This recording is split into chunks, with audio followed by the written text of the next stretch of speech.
CDC was never blind to early spread of coronavirus within the U.S., director says. The U.S. Centers for Disease Control and Prevention was never blind to the early spread of the coronavirus in the United States, the agency's director, Dr. Robert Redfield, told reporters on Friday. Redfield defended the CDC's surveillance for the coronavirus and denied that the agency missed the spread of the virus across the country.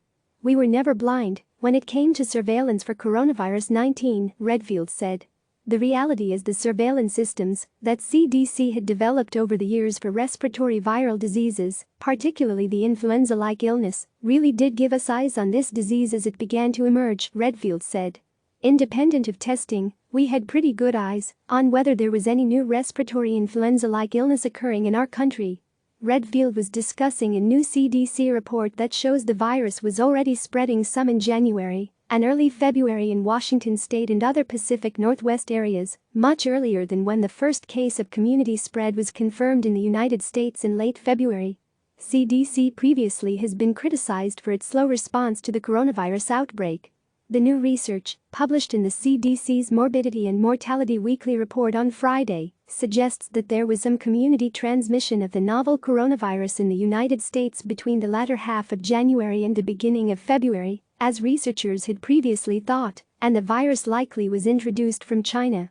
The report uses 4 different sources: emergency department records in the National Syndromic Surveillance Program, coronavirus testing specimens, analysis of genetic material from the virus, and some of the earliest cases with no relation to travel that were first confirmed in the nation. CDC's findings published today in the MMWR suggest that the virus that causes COVID-19 was imported into the United States from China in late January, early February, and this importation caused limited community spread in the northwestern United States, Redfield said on Friday. The data also suggest that cases of COVID-19 were not yet present in the eastern or midwestern states during the same time frame. However, the findings do show that in late February, early March, there were several importations of the virus from Europe into California, northeastern United States and possibly elsewhere.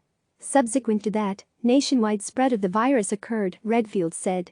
What this data clearly shows is, by 4 independent lines of evidence, that the early introduction of this virus in the Northwest and Northern California was sometime between the second week of January and the second week of February, he said.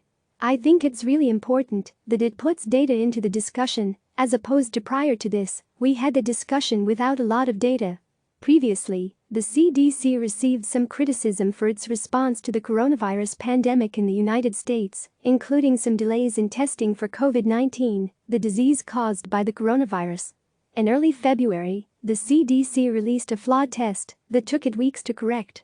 That left state and local public health labs across the country effectively sidelined.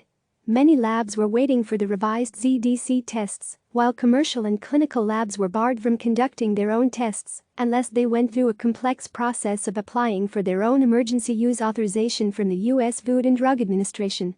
We really were basically on a pause for a few weeks within the public health system, Scott Becker, executive director of the Association of Public Health Laboratories, said in April. And meanwhile, the academic laboratories who had developed their own tests also were not able to test because the regulations didn't allow it at that time.